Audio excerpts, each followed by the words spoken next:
All right, thank you for tuning in to our second edition of part six of our continued series. There is no collapse because the collapse already happened.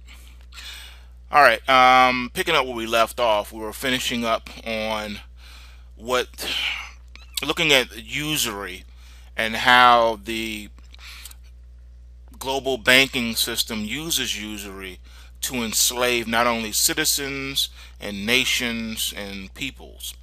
And we've been looking at scriptures, what the Bible says about usury. So I want to finish that up, and then we're going to get into our next section and get into some really heavy stuff here. What's going on? It seems like as soon as I started doing this series, that there's been so much news that's been coming out lately. It's almost hard and impossible to keep up because as I put out new information is coming out, confirming everything I've already told you thus far. And if you haven't already done so, I strongly urge you to take the time out to listen to the Wide Awake News radio playlist in the bottom of the description of this video, because a lot of the things that are happening now, the news that's coming out now, I've already spoken about. Charlie and I, we already covered it, tackled it, and exposed it. Just about everything you've been hearing about. Also, there's been some new developments that are things that have come that I've gotten an overwhelming response. People wanting me to deal with, so I will be dealing with that in our upcoming installments. But for now, let's get into the meat of this one. All right, finishing up, looking at usury. All right, Deuteronomy 15, 1 and 2 says, "At the end of every 7 years you shall grant a remission of debts. This is the manner of remission. Every creditor shall release what he has loaned to his neighbor. He shall not exact it of his neighbor and his brother, because the Lord's remission has been proclaimed." All right, so here we are talking about the releasing of debt, releasing the burden of debt, erasing it, okay? Loan forgiveness, if you will. Hebrews 13:5. Make sure that your character is free from the love of money, being content with what you have. For he himself has said, I will never desert you, nor will I ever forsake you. Proverbs 22:26. Do not be among those who give pledges, among those who become grantors for debts. Proverbs 11:15. He who is guarantor for a stranger will surely suffer for it, but he who hates being a guarantor is secure. Philippians 4:11 and 13. Not that I speak from want, for I have learned to be content in whatever circumstances I am. I know how to get along with humble means. I also know how to live in prosperity. In any and every circumstance, I have learned the secret of being filled and going hungry, both of having abundance and suffering need. I can do all things through him who strengthens me. And finally, 1 Timothy 6:10. For the love of money is the root of all sorts of evil, and some by longing for it have wandered away from the faith and pierced themselves with many griefs. All right, final conclusion. The whole idea of usury is to program the masses of would-be slaves to embrace the burden of debt. We are taught in Western society that debt is good, that usury is good, and the marketing for banking, in my humble opinion, is the most successful marketing campaign in all of human history. I believe it surpasses De Beers marketing of diamonds. And all you have to do is just do a cursory view of history to see how this has come about. The whole credit card thing. At the end of the day, everyone now works for the bank. The bank owns the note to your home. The bank owns the note to your car. All right? The two biggest quote unquote purchases you will make, the bank has conditioned the minds of the masses to see it not as debt, but as an investment. Okay? They tell you it's an investment. They've now got changed the meanings of words and now told you that debt is an investment. It is not an investment. A home is not an investment. A home is not an investment. Again, a home is not an investment. All right, it's a depreciating asset. Period. All right, it's just how it is. All right, and why is a home not an asset? It's a liability because anything that you have to cut a check for to the bank every month is a liability. Anything that is income producing, putting money in your pocket every month, is an asset. All right, it's a liability, man. A home is only an asset, okay, if the value of it is increasing above and beyond what you owe on it, which is rare, and or it is income generating. So, for example, all right, because I don't take for granted that everyone is able to follow what I'm saying. So let's break down a quick scenario. Okay, I have a home that I bought. All right, not that I live in, but that I bought as an investment property. I rent it out. Let's say I pay $100,000 for this house. Let's say my mortgage is $500 a month. I rent the house out for, let's say, $600 a month. Okay, this is no longer a depreciating asset. It's no longer a liability. It's now an asset because I'm generating income for it more than what I owe on it. Does that make sense? So if I have to pay the bank $500 a month, but the person renting it is paying me $600 a month, I'm walking away with $100 profit at the end of every month. So that's how that works. Okay. Those who invest in apartment buildings generally do a lot better than individuals who have, individual houses and they rent them out. Because, for instance, I can buy, let's say, an apartment building that has, let's say, for sake of argument, 100 units in it. And let's say I pay $1 million for this building. And let's say that my mortgage on this building is $12,000 a month.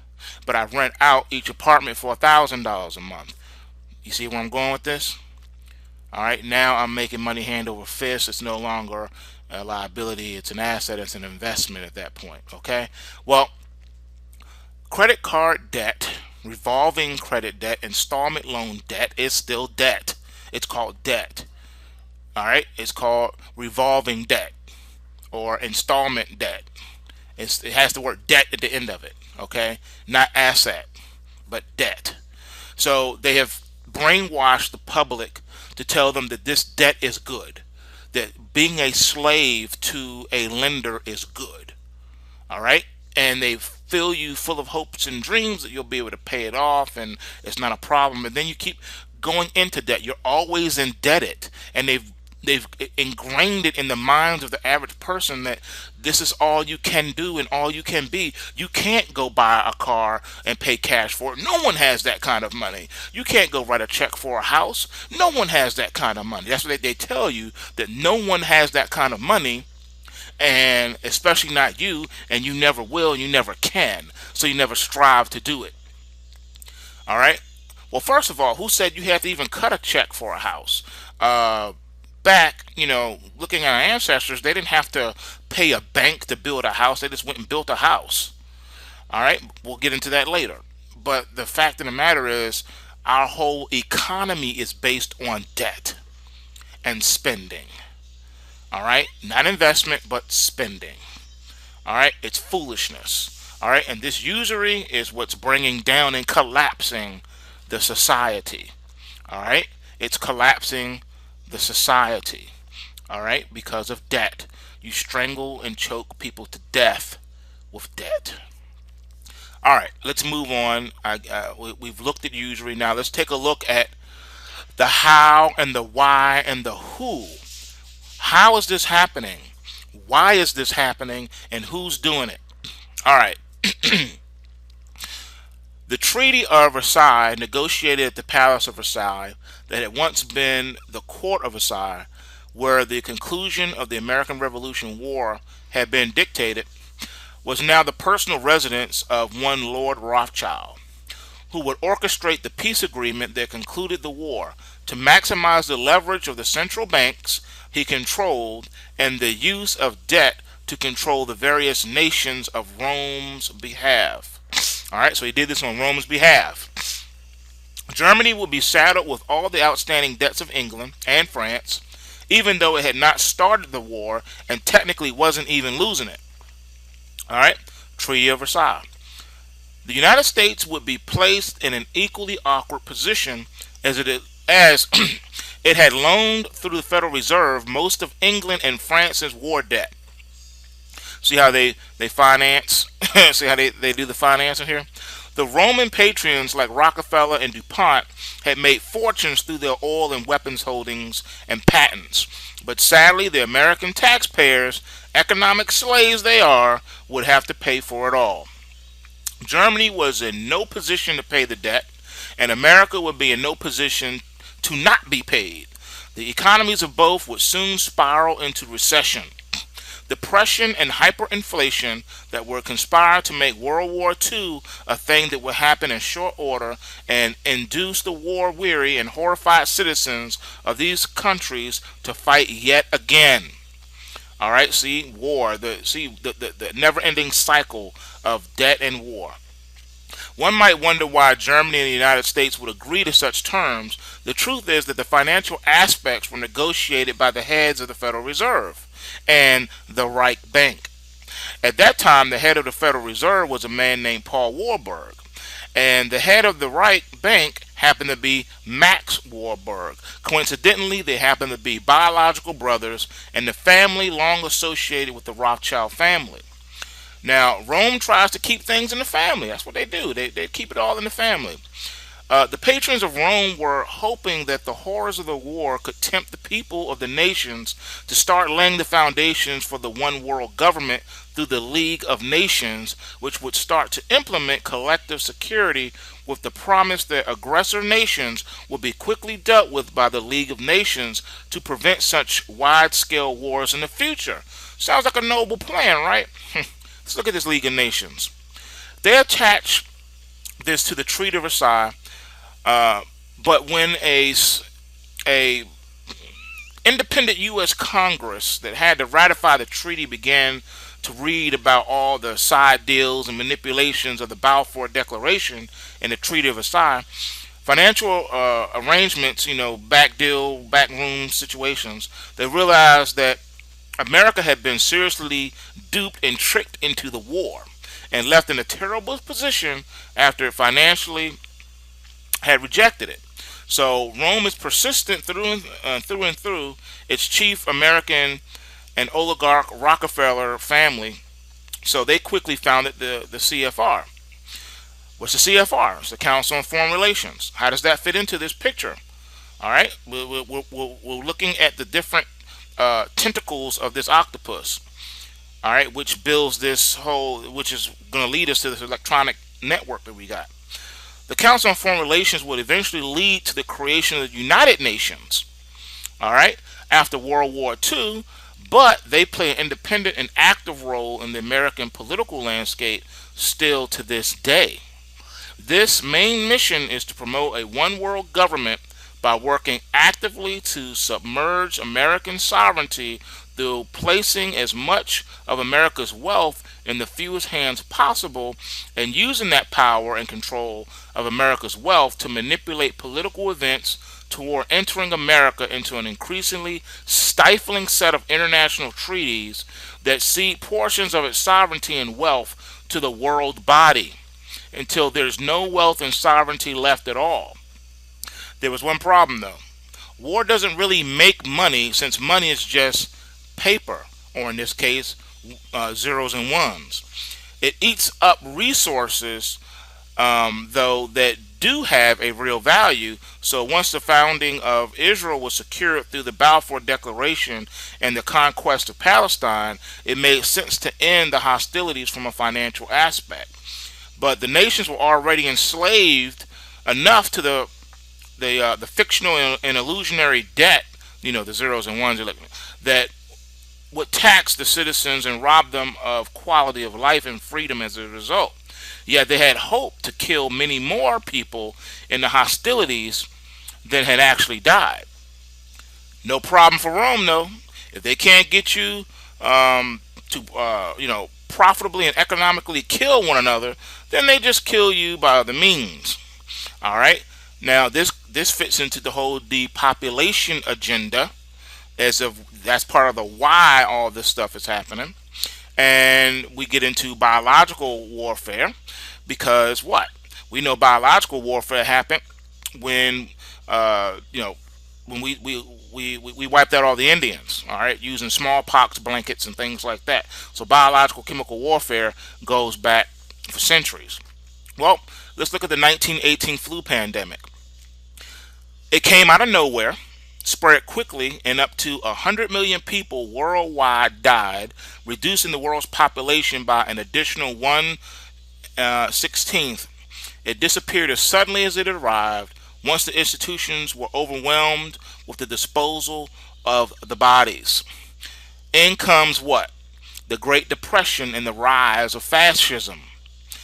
As the stage was being set for the Second World War and the repopulation of Israel, fascism, written as the antithesis to communism, was introduced into Italy and Germany. It needed a little help, of course, Roman help. While Rome, in the new fascist mold of Benito Mussolini, was ready to play a direct role again, both Italy and Germany needed some financial help into getting it off the ground. So the American Roman patrons would once again step up to the plate to get it all going. Alvaro Harriman and Rockefeller, through Fritz Thyssen, using a young Prescott Bush as their bagman, would get it all underway. So remember those names: Rockefeller, Harriman, and Bush, and Fritz Thyssen. They just needed a reliable person in Germany to lead the fascist effort, and as usual, the Rothschild family was prepared to help. That help would come in the form of an illegitimate grandchild of the Baron Rothschild of the Austrian branch of the family, a fiery speaker and war hero and corporal from World War One, better known as, drumroll please, Adolf Hitler. That's correct. See how the bloodlines go? The Rothschilds and Hitler. Hitler would attack the communist East, keeping it in check and further enslaving it to the money and credit it would need from the Rothschild Bank, while at the same time creating the conditions that would make provincial and backward Palestine a desirable place for the most desirable, affluent, and cosmopolitan Jews of Europe, who so far had shown scant interest in immigrating to it, while doing his best to exterminate the Eastern European Jews, who were relatively backward and poor and were not descendants of the original Hebrew tribes. All right, remember that, okay? We're talking about the Khazars. They are not descendants of the original Hebrew tribes. All right, these are Eastern European, and I wouldn't even like to use the word Jews. We'll call them proselytes. Proselytes or non descendants, non bloodline Hebrews. They're individuals of other nationalities that that convert to Judaism. Okay, the Second World War, as Pike envisioned, would be fought to repopulate Israel and to set the stage for the final World War. One more note: the original Hebrew tribes were what the West Caucasian would label black Africans. All right, that is a straight up fact. Everything about the continent of Africa has been whitewashed. All of its history, everything. But that's for ongoing series in the future. Not to get off of point what we're dealing with here. Okay, in comes the Holocaust and the Nazi ties to the Vatican. All right, that's the next step. All right, while the victors get to rewrite history, it can't always be obscure. They can't always obscure it as well as they would like, especially when it's as recent as the events of World War II. Pope Pius XII helped Adolf Hitler destroy German Catholic opposition to the Nazi regime. encourage an extermination of the Jews through the very least profound indifference, and bank much of the Nazi loot that the Vatican would use to finance the breakup of Yugoslavia years later. When it was time to dismantle the communist system to allow Russia to return to its Russian Orthodox Christian roots, to take part in the religious divisions of the third and final war. Okay? Keep that in mind, all right? Keep tracking with me here. We're going to get into the rest of this. All right? Additionally, the Vatican conspired with the OSS and the new CIA to smuggle many ranking Nazis out of Germany at the conclusion of the war. All right, that's under Operation Paperclip. All right, as millions of Jews lay dead across Europe, or I don't like to use the word Jews, we'll say Khazars, victims of Hitler's forced labor camps and extermination squads in the East, the rush to immigrate to Palestine and repopulate the Jewish state was on. So World War II would end just as Pike and Rome wanted, with Israel repopulated and ready to play its key role in the final world war to mimic biblical prophecy. They love to think that they are doing quote unquote God's work, helping God out. The war and its horrors will give Rome and its patrons another chance to found a world body of nations, thanks in large part to the Council of Foreign Relations and Rockefellers. They tirelessly behind the scenes work to make it happen. He would even donate the land in valuable Manhattan and New York City to build on it. What is he going to build? The United Nations. All right, let's pick up in the next video. Deuteronomy 15, 1 and 2 says, at the end of every 7 years you shall grant a remission of debts. This is the manner of remission. Every creditor shall release what he has loaned to his neighbor. He shall not exact it of his neighbor and his brother, because the Lord's remission has been proclaimed. All right, so here we are talking about the releasing of debt, releasing the burden of debt, erasing it, okay? Loan forgiveness, if you will.